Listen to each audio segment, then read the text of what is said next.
Hello, Hey Boomer community. My name is Wendy Green, and I am your host for Hey Boomer. And Hey Boomer is a show for people who have retired or who are thinking about retirement, and they're asking themselves that question, what's next? So for the month of June, our topic, our theme is going to be about reinvention, and we're going to meet several people who have reinvented themselves, some more than one time. And the goal of Hey Boomer is to leave you inspired that this next phase of your life is going to be a worthwhile, meaningful, and inspiring stage of your life. Part of Hey Boomer is sponsored by Road Scholar. Road Scholar is the nonprofit leader in educational travel for boomers and beyond. They provide educational and adventure experiences in 50 states and in over 100 countries. If you want to learn more about Road Scholar, and I encourage you to, you can go to road, R-O-A-D, scholar.org/heyboomer. So check out some of the trips that we have all been putting off for the last couple of years. Today is a big day for Hey Boomer. Today, we are going live with our 100th episode. And I just wanted to take a few minutes to reminisce. The show began on April 13th of 2020, about 20 days after I got laid off because of the pandemic. And what I said to myself was, well, how do you want to feel now that you're not employed, you're in lockdown, the whole world is kind of strange. And I said, I want to feel relevant. I want to feel meaningful. I want to feel like what I do still matters. And I knew that there were going to be a lot of people in this age group that needed to feel that they mattered and that their lives still made a difference. And so on April the 13th of 2020, I started the Hey Boomer show without really ever doing a live show before. And we went live on Facebook as our initial show. And I have great gratitude for Doris McClellan, who was brave enough to be my first guest on that show. One of the great joys of being on Hey Boomer is all of the fantastic people that I have met over the past 2 years. Initially, I was asking friends who had retired or who were thinking about retiring to be my guests. But as time went on, I have had nationally recognized guests from many areas of expertise. Of course, we've talked about reinvention once you step away from a full-time career. Some folks started their own thing, like the ladies from the Apple Valley Inn. Others focused on writing, like Deb Richardson Moore and Dr. Bob Saul. We've also talked about strategies for retirement, including renewment support circles with Helen Dennis, home choices with Ryan Frederick, and sustainable investing with Francie Heller. Many of my guests have shared volunteer opportunities with us. Remember when we talked to Eva and Kim about the Mother's Day movement? And we learned about sustainable communities with the work going on at Furman University. And we talked about fundraising success for the Susan G. Komen Breast Cancer Walk with Sally Dunbar. Travel has been a big topic for this show. We've talked about traveling with grandchildren, solo traveling, and some of the travel experiences that are available to us through Road Scholar and through Travels with Talik. One of my favorite topics that when you talk about is the power of thought, how our thought can make our reality. Early on, we spoke with Matt about the unintended positives of the pandemic. We spoke with Glennis Redman about the power of poetry to heal. And who can forget Barry Shore, the ambassador of joy? Another big topic for Hey Boomer has been creativity. Do you remember we met Jill Korn and we learned about her audio drama work? We spoke with Hans Peterson and how he pivoted his successful abstract painting career, and John Weiss, the former police chief, now writer, painter, and photographer. Dementia and Alzheimer's has also been a recurring theme, whether we were talking about caregiving, creative care with Dr. Ann Basting, or the power of music with Carol Rosenstein. We've even had some performers on the show. Of course, you remember Stu and Jana and their ukulele performance, and we can't forget Jim Lauderdale, the Grammy-winning songwriter who graciously joined us. For all of these people and so many more, I want to say how grateful I am for the time you took to share your stories with us. And for my loyal listeners, without you, there would not be a Hey Boomer show or What's Next coaching. So thank you all. Rather than delving into my never too old stories today, I want to give us plenty of time to talk with Paul Long, but I did want to take a moment to tell you that the next What's Next 6-week coaching program is going to be starting on August the 2nd. It is a group coaching experience, and we go through a process and tools and discussion and live coaching to help you uncover what your What's Next chapter is going to look like. If you want more information about that, you can certainly email me at wendy@heyboomer.biz. We'll set up a time to chat and learn what you're going through and if the What's Next program might help. So let me tell you about Paul Long, and I'm going to bring him on so he doesn't have to sit and wait in the green room too much longer. Hi, Paul. I was enjoying the snacks. Okay. I know. Did we have the right things for you? Oh, yes. Perfect. Oh, good. No brown M&Ms. I appreciate it. Well, Paul Long is the 100th guest for Hey Boomer. Woohoo! So exciting. Thank you. And Paul is the founder of what he calls New Way Forward, which is now actually the 4th reinvention of his life. He says life version 4.0. In version 1, of course, he was growing up as also the son and the grandson of news reporters or people in the news business. And so Paul grew up very aware of storytelling and being involved in what was happening in the world. In version 2, he was an award-winning major market television news reporter himself, an anchor, a weatherman, and a special projects producer. In version 3 of his life, he's the Emmy-winning content creator for Paul Long Productions.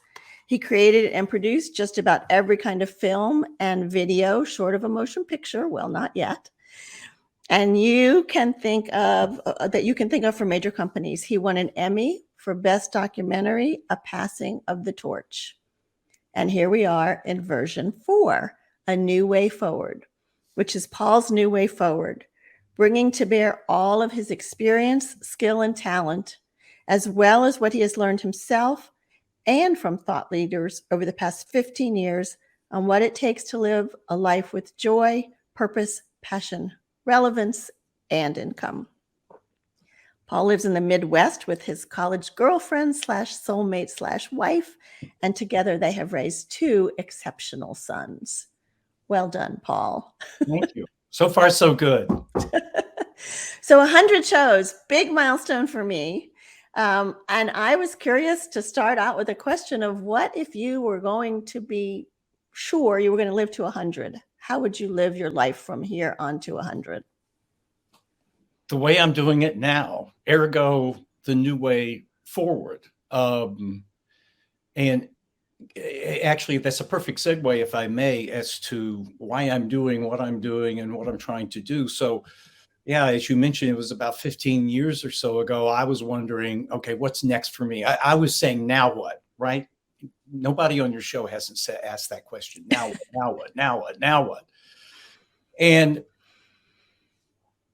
to really cut to it, it shouldn't take people 15 years like it did me. And I had a lot of other things that I had to take care of in that period of time and so on and so forth. But it afforded me every single day of researching and thinking and listening from people who had successful lives or successfully transitioned their lives or how they accomplished things.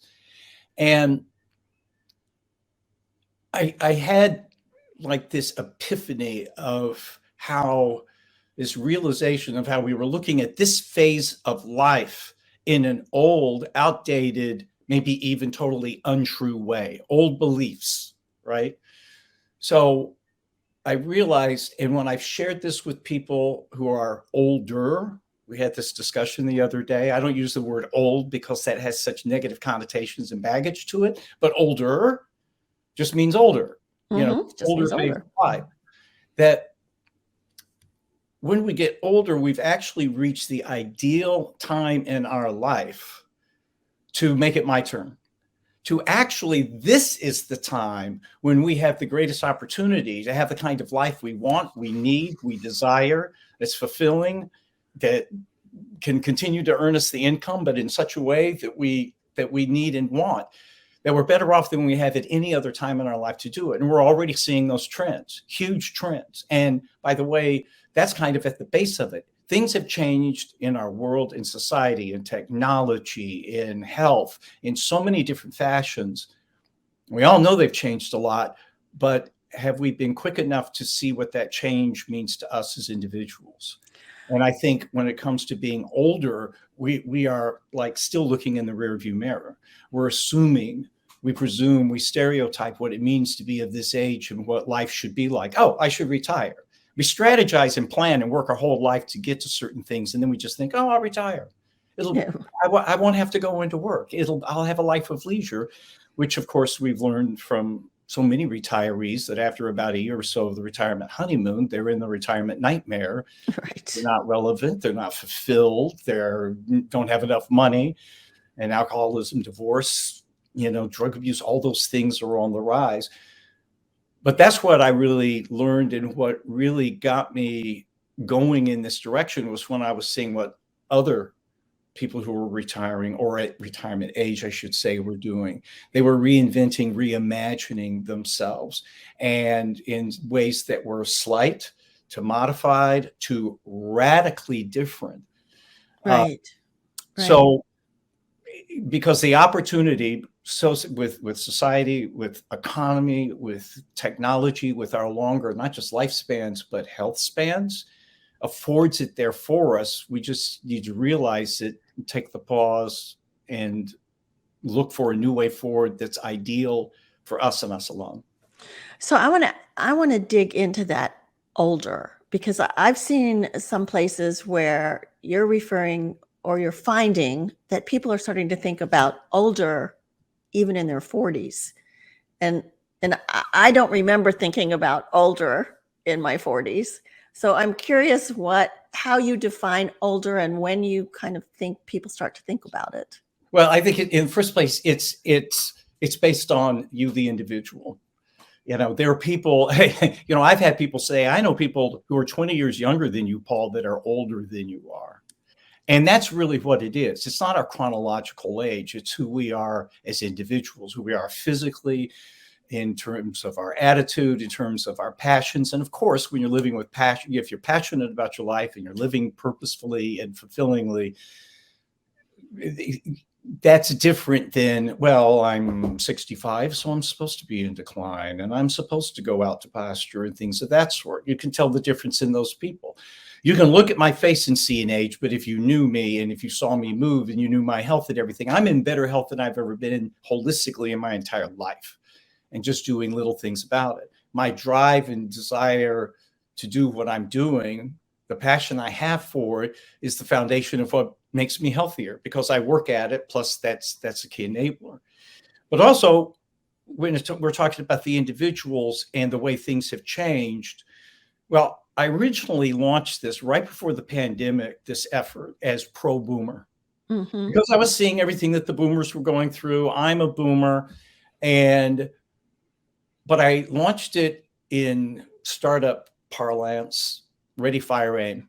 In other words, just launch it, see what the deal is, and be totally prepared to pivot and change. I didn't realize it would be a radical pivot, but what I discovered is that the people who were really engaging with the content that I had about imagining this new way of this phase of life were primarily people in their 50s and Gen Xers and even older millennials. COVID comes along right after I launched, And and then we had the Great Resignation. You had so many, the big quit, so many people of all ages, but certainly I'm going to say 40 and above. And by the way, in Silicon Valley, one of the top professions in Silicon Valley are plastic surgeons, and their candidates are men in their late 30s who are already being viewed as irrelevant. That's So unfortunate. Silicon Yeah. Valley, 40 is older. But Yeah. the point is, if you look at it from a slightly different lens, 3 phases of life, pretty fundamental. In our youth, we learn. We become an adult, and we're an apprentice in life. We're going from school to actually applying it in the real world. And then as we get older, we reach a point either within ourselves or a crisis or a loss of job, or we're just like, I'm fed up with living this default life, or living the life I thought I was supposed to lead, or the life my parents thought I was lead. There's got to be something more for me. There's got to be something more that's right for me. That started happening about 10 years ago with boomers in retirement or heading into retirement. Now that's happening to people in their 30s, because the pandemic radically changed the way that we, as Richard Leiter in an interview I have with him on New Way Forward said, in times of crisis, we go deeper and higher. And when you do that, you start realizing things, and you take that step back and say, what my ongoing mantra in my head in little things and big is, what am I doing? What am I doing? Yeah. And it's interesting, Paul, that the ageist stuff that we do to ourselves holds us back. I am going through another transition. We always go through these things, right? We're always reinventing. Well, maybe not everybody, but, so I'm thinking about, maybe I want some additional schooling, and I can still hear in my head, wow, you'll be 70 by the time you finish. Like, does that make sense? And, so it's like, even those of us, you and I, who are studying this and well-versed in this, we still have some of those little voices in our heads. I'm wondering how you address that when that comes up for you. Well, in the first place, they're big voices. They are big voices. They are like a cacophony of presumptions and assumptions and stereotypes and other people who haven't even thought about it. When I hear it, I hear an alarm bell. I seriously do. And, there's the old cliche of age is just a number. My gosh. I mean, I wonder how many people listening right now, raise a hand, clap, or saying, that's right. It is just a number, unless you buy into it. I tell you, old age is a disease of the mind, not necessarily the body. A lot of ways. And so I also considered this, and this is part of my unintended epiphany that I had. So that documentary you mentioned that won that thing there, it was called Passing of the Torch. It started out as a documentary that signified the 50th anniversary of John F. Kennedy, candidate John F. Kennedy's impromptu speech on the steps of the Michigan Union at the University of Michigan, in which he hadn't planned to say anything, and he actually happened to talk about the concept of the Peace Corps. How many of you would be willing, to go to Ghana and be an engineer, to go here and be a doctor and make a difference? And it actually that night launched a movement, the first movement of the 60s. Also that night, he got there. It was after one of his debates with Richard Nixon. He was just going there to sleep. There were 10,000 students on a school night when women had a curfew, when none of them could vote because voting age was 21. Why were 10,000 students there? What I learned through this documentary, talking to people who were there, talking to people like Bill Moyers, Ted Sorensen, so many other people that were, very prevalent in that time. Tom Hayden, the activist who was the editor of the student paper. Instead, I realized there was a deeper story there. It was the story of the 60s, which we thought of as protest marches, sex, drugs, and rock and roll, bra burnings, draft card burnings. Those were manifestations. What happened was that there was a time in life, in society, in the economy, and everything else, where the youth of America and all over the world said, wait a minute, I'm not accepting what is on offer, what society and my parents expect me to do. I am going to decide my own life. I'm going to signify my own life. Now, it was messy and ugly at times, as change always is. But what boomers did then is to today is a result of that. Who would have imagined an entrepreneur in their mid-20s unless they were selling pot or something? And yet now that's the venerated, but boomers are doing it again. They're We saying, are. I'm not going to accept this. This is actually my time. And whereas you think of the ideal entrepreneur as being in their 20s, the Kaufman Index shows that in the US, boomers lead millennials by a 2-to-1 margin in the number of startups in the US every year and have a higher rate of success. So to answer your question, I hear an alarm bell because I know things are changing for this older, quote unquote, generation, just like they did back in the 60s, because the conditions are ripe for it. It's just a matter of us of becoming aware of it and taking advantage of it. Yeah. And you've had some interesting guests to talk about that kind of thing, like how do you confront that and some of the inner work that you were talking about. Is that something that you would share with us to go a little deeper on that inner work? So many people, first of all, and in almost every single case, it's offering up practical, realistic, and true ways on how to, again, choose your adjective, pivot, transform, transition, adjust your mindset, whether it's towards something specific. Well, let me put it to you this way. I structured New Way Forward into 5 categories. The first one was new thinking in new ways, because you cannot expect to make a change in your life with old thinking and old, outdated, untrue beliefs. So it's a new way of looking things. Then there's passion and purpose.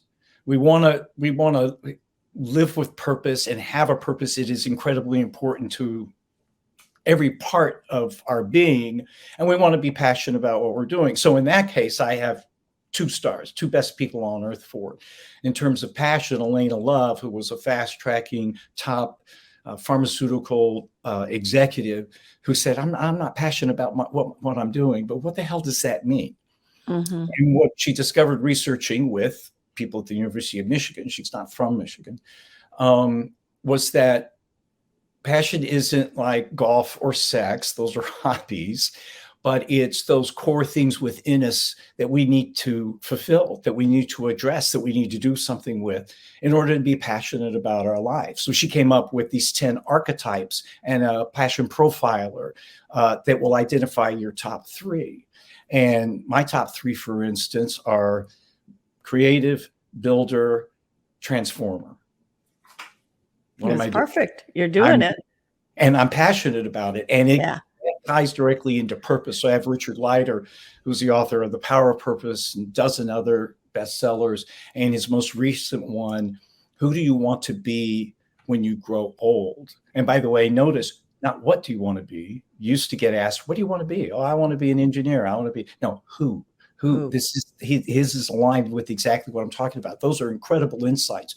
Then on the job and income, how do you get a job? How do you overcome ageism? One of your guests I saw that was on there, John Tarnoff, how to reimagine your career, but also how to do it in not just because I can do it, not just because I could do it, but should I do it? Can I find a way to earn an income, whether it's employment or whatever, in a way that aligns with this new way forward, that's totally aligned and right for me, that I'm passionate about and fits. And there's so many ways to earn an income now that the opportunities are endless. In fact, they're overwhelming unless you know what you're going for with your core. Then there's being well. And the fact that what the emphasis, the growing trend and emphasis finally is not on disease care, but health care. And in fact, when I post anything on this thing about how we focus on treatment rather than prevention, and the simple little small to moderate things that we can do in terms of exercise, in terms of diet, in terms of well-being, that give us years, that give us healthier life, that can be done so that you can achieve your new way forward, and then you can enjoy it. And, my phrase is, I want to die young. Right. At an older age. Exactly. I love that. Taking the morbidity rate from something like this to something like this, where, I want to be in my late 90s and just having had a great day, and I just happened not to wake up that morning. Yeah, I love that. I want to die young at an older age. And then not last but not least, in something we're developing and building a platform from this community, because there's so many other people who are trying to do whatever you're trying to do. Other people are trying to do something similar, and or they've done it.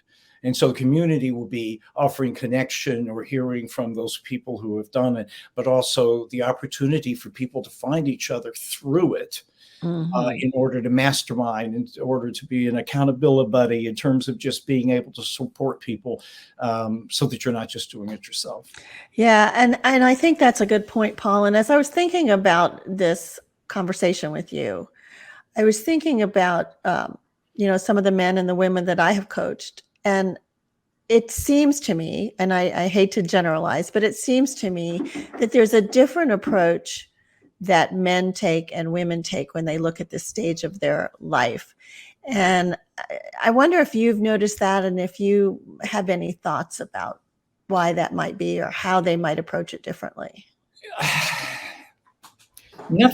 Certainly nothing quantifiable, and I'll be challenged to be qualifiable with it. I mean, certainly, whether it's by society or other means, well, we're all wired differently as individuals and things of that sort. And I know, even in my relationship, as non-stereotypical as it is in many ways, this thing about, if Kim says something to me and she just wants to share, I want to fix it. Right. It's taken me decades to learn to shut up and listen and validate. Okay.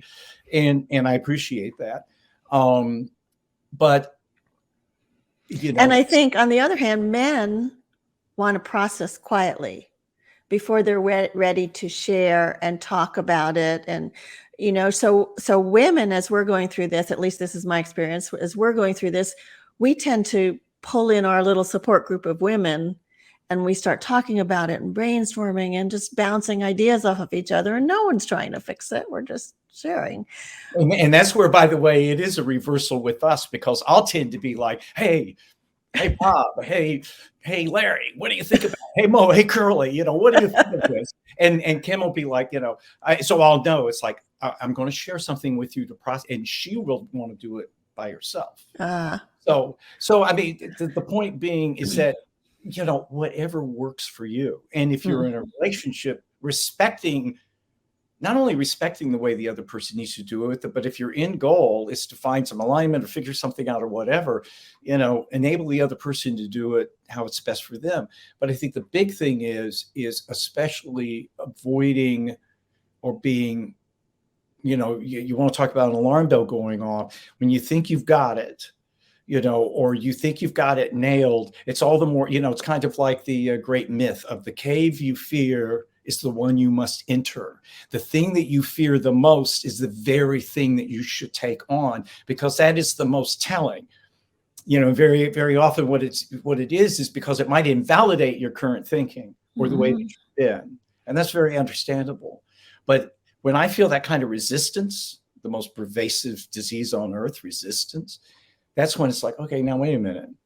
I need to challenge myself here. Right. People say, oh, you're anti-retirement, Paul. And I said, no, although I would not recommend it for anyone.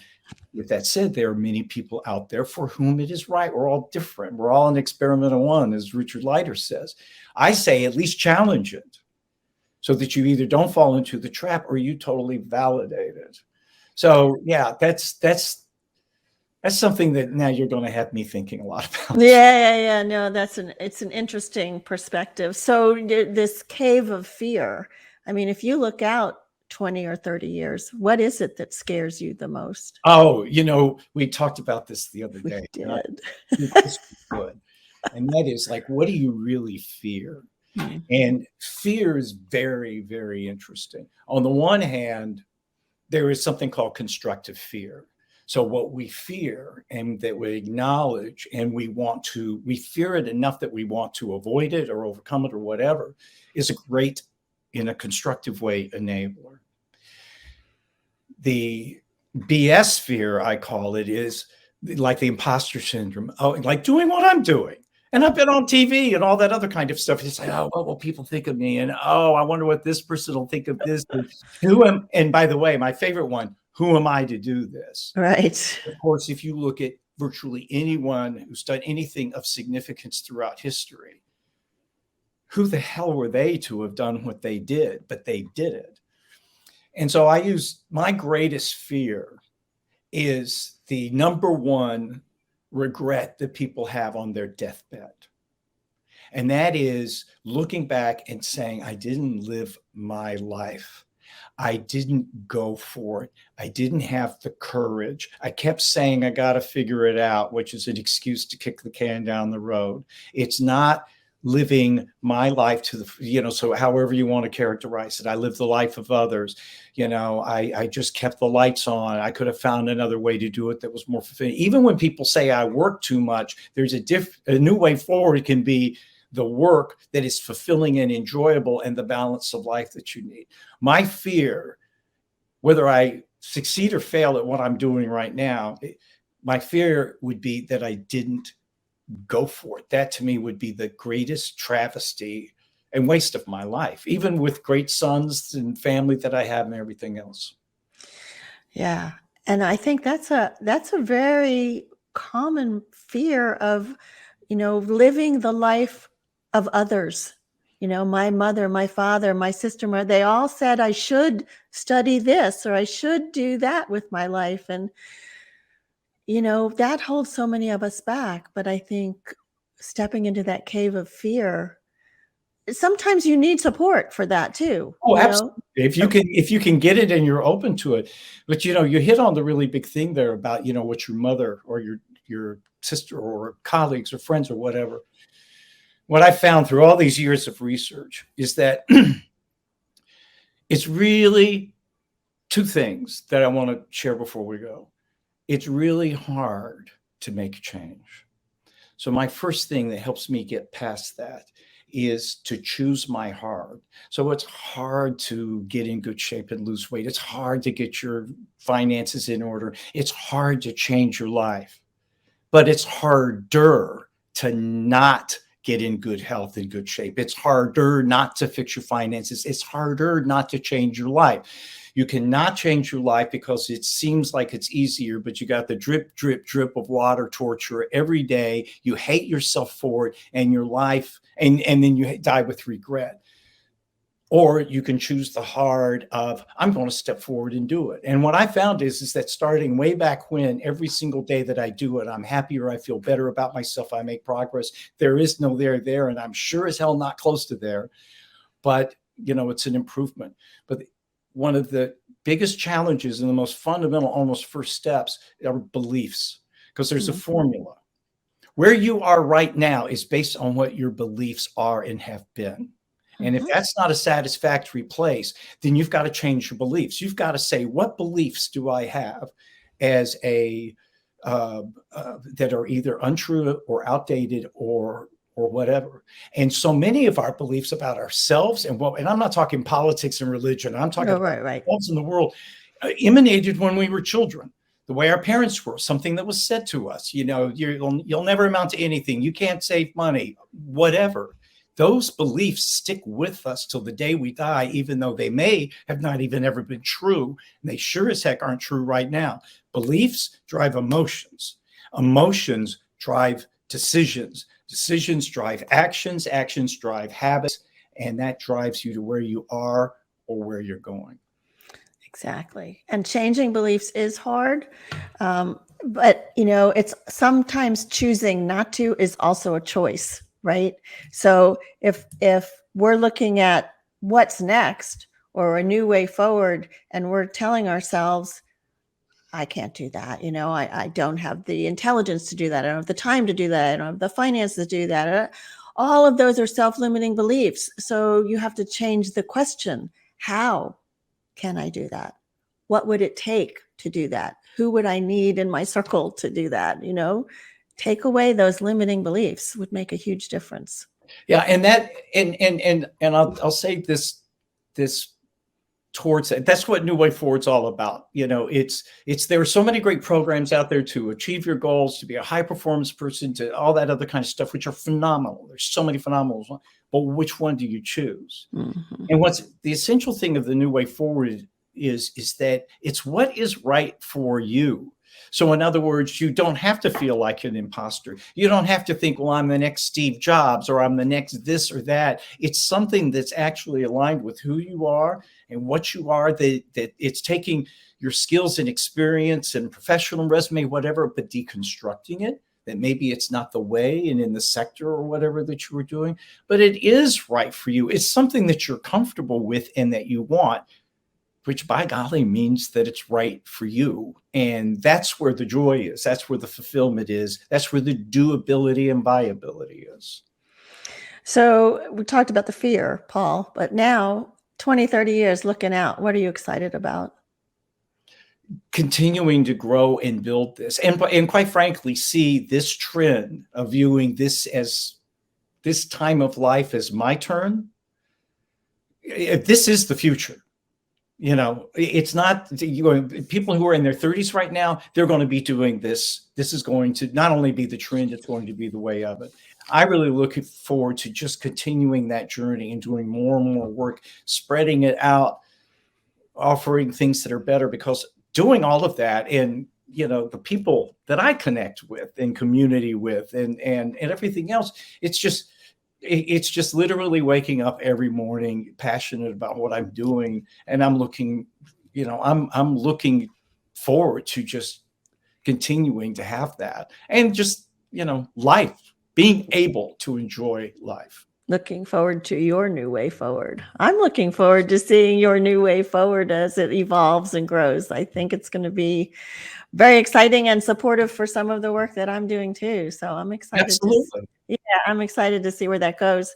So I always like to ask my guests, as you know, Hey Boomer is all about growing and being involved and being engaged in this next phase of life.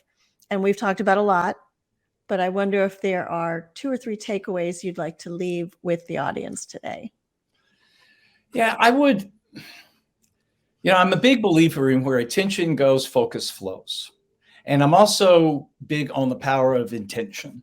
I realize that I've been doing, and I think everybody watching and listening right now would say anything I've successfully attained in life has come when I had a powerful intention. Not that I wanted it, not that I needed it, but that I was intending to have it. And I would challenge everybody to kind of put their attention on what is it that I really, really want? And then when you start asking that question, ask why. When you come up with like, well, I want this. Okay, well, why do you want that? And ask why several times. It's not necessarily to challenge it. It's actually to get at the root of why you want the things that you really want. And I think when you do that, where that attention starts going, you start realizing and discovering things about yourself. You start looking at things differently than you had ever looked at them before. And then you might also go into the belief thing of like, well, why don't I go after that? Or why don't I do something like that? I think what that starts doing is just opening and challenging your mind to the way you've been versus the way you want to be.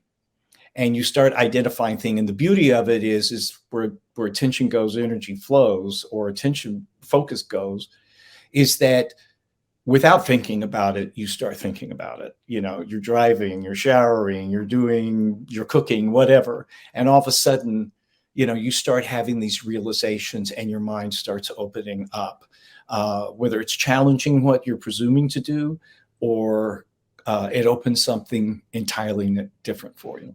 Yeah. And synchronicities start happening. You start to be aware of, wow, I would never have noticed that PBS special before, except that I'm thinking about that, So yeah, once your awareness is there, and that why, Paul, it's a super important question that we coaches use all the time, because you're right. It gets down to the root of what it is. Why? You have to ask it several times. But I love Simon Sinek's Golden Circle, which we focus on the what and the how we're doing, whether it's a business, whether it's like, well, what am I going to do and how am I going to do it?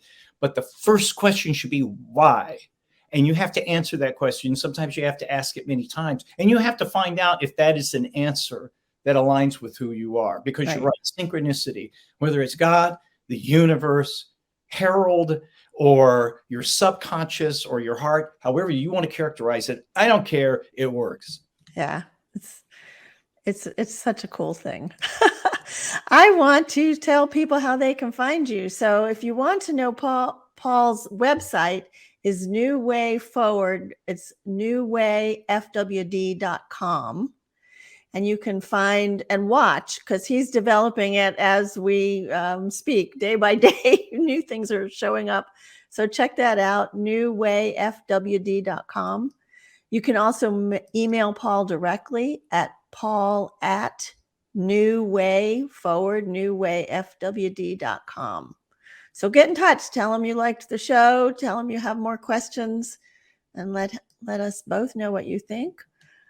Again, you can email me at wendy@heyboomer.biz. Let me know what you thought too. I would love to hear your comments.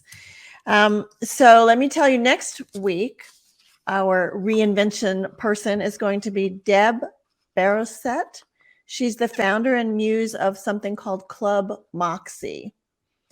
And Deb says after years of working in the corporate world, she chose to heed the call of her own soul and started her own business.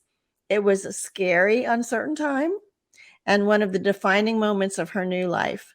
Now, more than 5 years later, Club Moxie is serving and connecting women across the country as they claim their own defining moments and consciously create how they tend their energy, nurture their spirits, and show up in the world as their unique, shiny selves.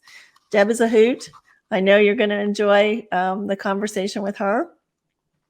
I appreciate all of the viewers that joined us today. If you weren't able to listen live, or you know people that would like to hear this show, they can watch the recording. They can go and listen to us on any of the podcast channels by tomorrow. And please go and support our sponsor, Road Scholar. That's Road, ROAD, scholar.org/heyboomer. Means a lot to the show and to Road Scholar. So thank you for tuning in today. And I always like to remind all of you to live with passion, live with relevance, and live with courage. And remember, you are never too old to set another goal or dream a new dream. My name is Wendy Green, and this has been Hey Boomer.